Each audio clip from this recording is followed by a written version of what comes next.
¿Qué harías si descubrieras que las leyendas que te contaban de niño, aquellas historias que parecían simples cuentos para asustar a los incautos, en realidad esconden una verdad tan oscura que podría devorar tu cordura? Las brujas de Zugarramurdi, cuyos nombres han sido susurrados en la penumbra durante siglos, no son simples fantasías de la imaginación popular.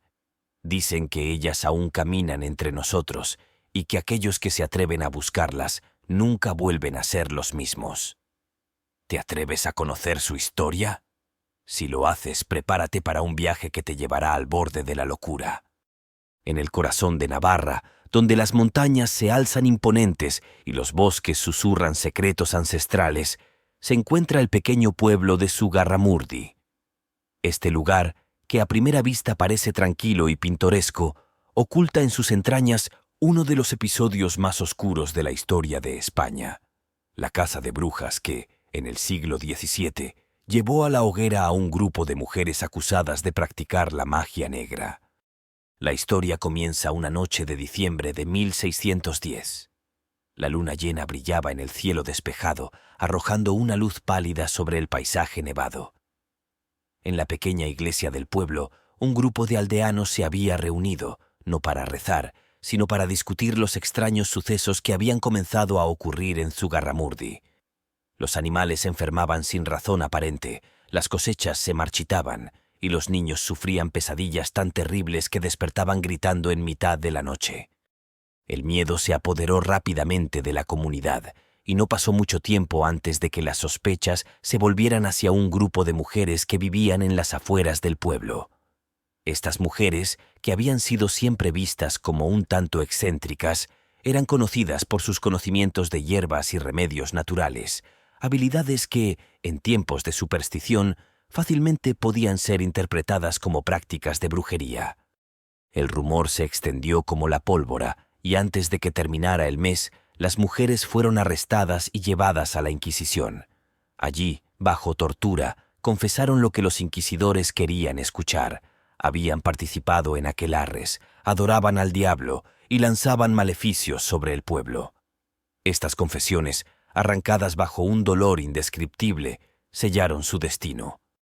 El 6 de noviembre de 1610, en un frío y gris día de invierno, 11 mujeres fueron quemadas en la hoguera. Sus gritos resonaron en las montañas y el humo de sus cuerpos ascendió al cielo, llevando con él el último rastro de su existencia. ¿Pero fue realmente el fin? Algunos dicen que no. Décadas después, en 1650, un viajero llegó a Zugarramurdi. Era un hombre joven, en sus 20s, de aspecto cansado y ojos que parecían haber visto demasiadas cosas para su corta edad. Su nombre era Sebastián de Salazar y había oído hablar de las brujas desde niño. Sin embargo, no creía en tales historias, o al menos eso era lo que se decía a sí mismo. Salazar era un historiador y, más que nada, un escéptico. Estaba decidido a desmentir los rumores de que las brujas de Zugarramurdi no habían desaparecido realmente. Se decía que, de noche, se podían escuchar susurros en el viento, que las sombras en el bosque se movían de manera extraña, y que aquellos que se atrevían a pasar la noche cerca de las cuevas donde supuestamente se reunían, a menudo desaparecían sin dejar rastro. Armado con su curiosidad y su desprecio por las supersticiones, Sebastián decidió investigar por su cuenta. Llegó al pueblo una tarde lluviosa y se alojó en la única posada que encontró. Los lugareños lo miraron con desconfianza, pero nadie dijo nada cuando preguntó por las cuevas.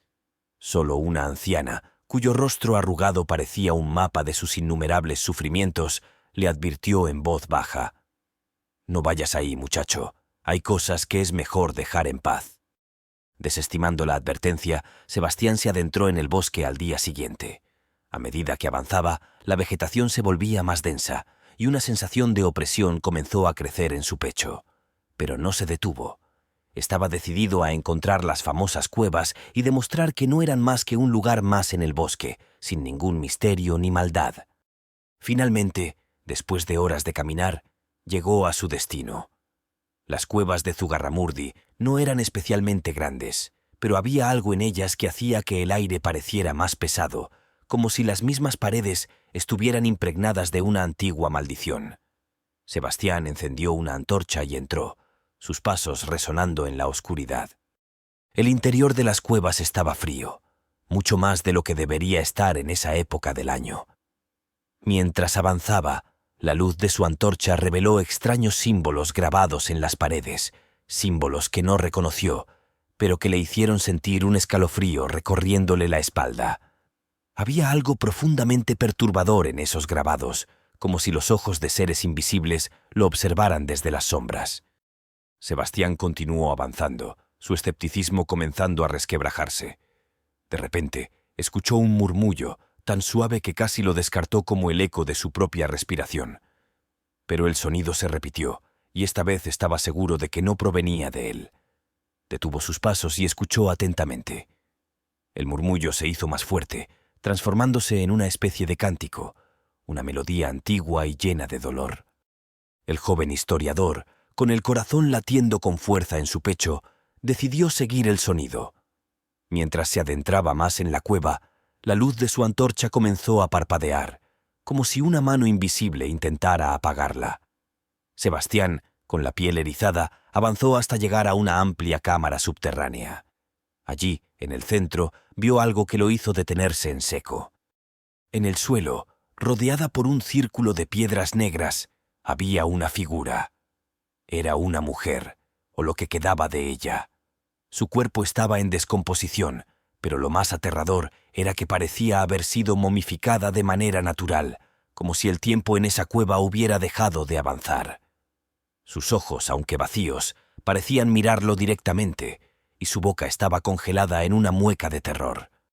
Antes de que pudiera reaccionar, el cántico se volvió ensordecedor, y las sombras en la cueva comenzaron a moverse por su cuenta. Sebastián sintió cómo el frío lo envolvía, y el aire a su alrededor se volvía irrespirable.